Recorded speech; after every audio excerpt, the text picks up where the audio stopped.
Bye, Rex. Bye, guys. Love y'all. Be good. Let's go that way and then that way. So right now we're walking to 8 Ball from the crib.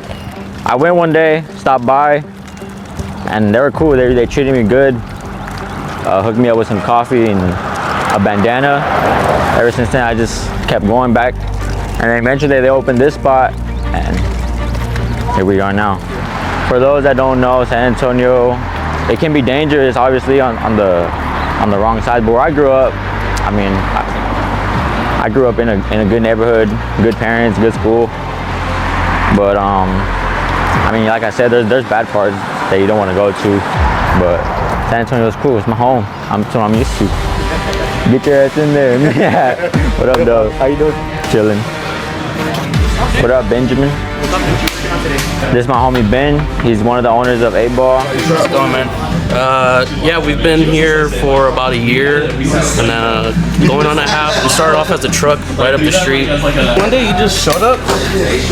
Just turned into one of those things where we'd see him every day. And, you know, he would just get hot latte, iced latte, well, I mean, whatever really he's in the mood for, man. At the time, we were a lot slower in business. Showed up one day and we're like chilling outside the truck. Spend hours outside. Yeah, we would spend like hours just hanging out. But we showed up and we're like, oh, okay, let's get in. So let's start working. He's like, oh no, I'm here to hang out. And we're like, oh, all right. Like, okay, yeah, let's hang out. He's a good customer. And then we ended up turning out to be, you know, really good friends. They actually taught me how to make a coffee. I'm still learning somewhat, but they taught me, you know, the main part. And then eventually after boxing, when I retire, hopefully they're still around. We can team up and do something. It's a relationship I want to keep going, especially with the coffee. I do get recognized a lot more than before, but I mean, people, I feel like here at 8 Ball, they're used to seeing me already, but like outside 8 Ball, they kind of like, sometimes I see them shaking and shit. Like, it's crazy. It's an honor, you know, to be known in a city where you're from, born and raised, where you probably represent inside the ring. When you get that love back, it's With Robert Garcia. You have Pita in the house, you have a big guest. Nitra Goyri in the house. He's a professional boxer.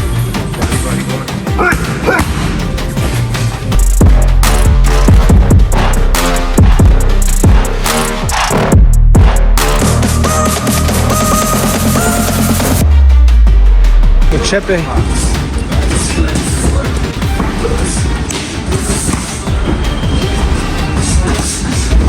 To be honest with you, I don't really study boxing at this point. But when I was coming up, I would study a lot of Lomachenko and Nonito Donaire. So definitely got my angles and footwork inspiration from Lomachenko. That's just my style. That's what Robert, you know, the kind of fighter he turned me into. Originally, before, like as an amateur, I was just a come forward fighter. So, you know, I've always had that style, even as an amateur, but Robert Garcia was able to, you know, put some things here and there, and that's just maybe the better fighter I am today.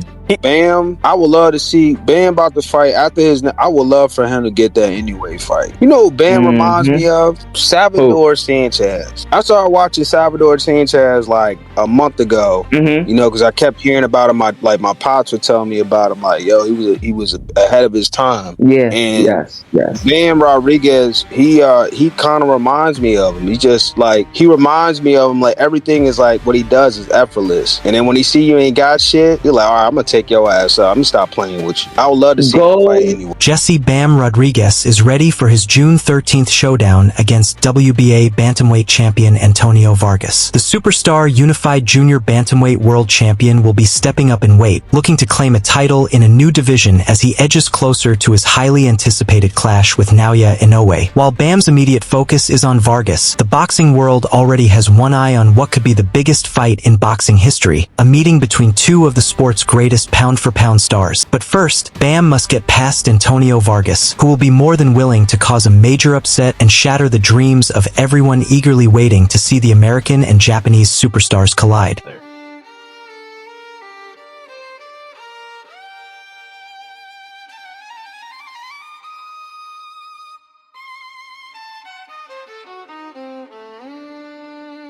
usually the lower weight classes are dominated by Eastern fighters, and you're really the one American that's really stepping up and kind of being at the top of the game. How does it feel to kind of, represent for the States in the lower weight classes? Feels good, man. I'm just thankful that I have a belt, a little bit more favor, balls in my court. As an American fighter, man, especially in the lower weight class, you said it, they're more dominated by the, the Eastern culture and stuff like that. So I want to fight these guys, man. I want to bring all the belts back to America in my weight class. I was telling my promoter, the next fight, if I can fight for a belt, I would like to fight for a belt as soon as possible and try to unify and become undisputed.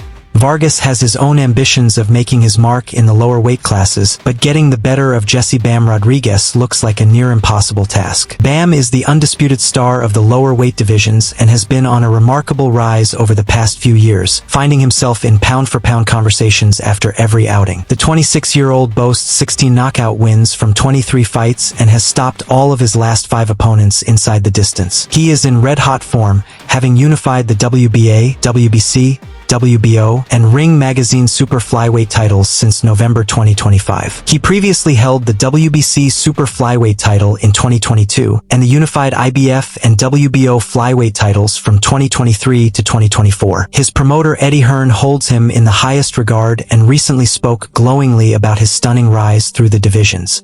Bam. Yeah, I've got to thank Kevin Rooney as well, who's, our sort of matchmaker in the US, who spotted Bam a long time ago. I mean, Kevin comes to me with a lot of young fighters, and some go on to, they're all good fighters, but some obviously go on to be special. And Robert Garcia told me many years ago, look, honestly, take a chance with this kid. He's so good, he's this. And he was a light flyweight. And I just thought, we don't really have a lot of light flyweights, but I put him on a show, he looked good.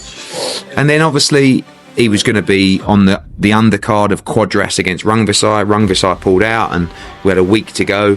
Jesse's fighting at light flyweight. It's like, look, do you want to step up 2 divisions and fight Quadras for the world title? And he's like, yes. Wins that fight. Big performance. Stops Rungvisai.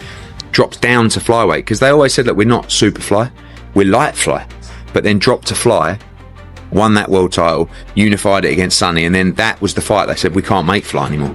And he looked massive on Saturday night as a superfly. So I know that at 24 years of age, he's going to bantam. He'll go to super bantam. So you're talking about, in my opinion, a 4-5 division world champion in weighting. And the ceiling for him is so high because he's just going to get better and better. And I'm just pleased now that he's actually becoming a star. But a lot of people in boxing have been a fan for him for a while. Now, boxing fans, the casual boxing audience, and even beyond, are starting to recognise how good this young man. Bam openly acknowledged that he is the challenger heading into this fight. He spoke with genuine respect for Vargas, highlighting his background as a decorated U.S. Olympian with a wealth of amateur and professional experience. Bam pointed out that despite some fans overlooking Vargas due to his limited mainstream recognition, he expects a very dangerous and high-stakes battle. He added that moving up to 118 pounds in pursuit of a 3rd divisional world title gives him far greater motivation than a routine title defense. Bam is also looking forward to fighting in Phoenix, a city he considers a second home, as the pressure-filled environment and the significant risks involved are exactly what brings out the very best in him. We spoke to Robert Diaz. You called this out. They said you had a dream about winning this fight. This was the one you wanted. Ready to go June 13th against Jesse Rodriguez in Glendale, Arizona. Yeah, I'm really excited, man, because like you said, Bam is one of the best fighters in the sport right now. Top 3, pound for pound, so I want to challenge myself with a guy like him, and I look forward to giving the fans a good fight. Obviously, your pedigree is sensational, amateur and pro as well, an Olympian in 2016. But over the last couple of years, you've had to go into the Lion's Den. What's that experience been like for you to prepare you for a fight like this? Those tough fights in Japan, and I guess especially coming off the Hager fight as well, which was a sensational fight. Yeah, it's definitely been good experiences for me as a fighter. I'm still growing, I'm still developing, and it's definitely helped me to learn and grow. And I'm looking to put those experiences, to the test, because he's on another level. So I look forward to, like I said, giving the good fans a good fight. Bam is kind of like, I know he's a rival on June 13th, but it seems like every fighter that we talk to say, yeah, he's one of our favourite fighters. Now you get to face him. Is that what it's all about? I know you believe you can win this fight, that's why you're in it, but that's what you want, to face the very best in the sport and try and defeat those pound-for-pound greats.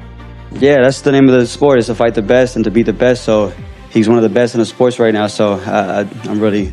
The press conference was full of surprises when it was revealed that the two fighters share a history, with Bam and Vargas having sparred together several years ago. That past sparring session only adds another layer of intrigue to this already exciting matchup. Both fighters are going into this clash with nothing but victory on their minds and will leave everything in the ring to make sure they get the result they are after.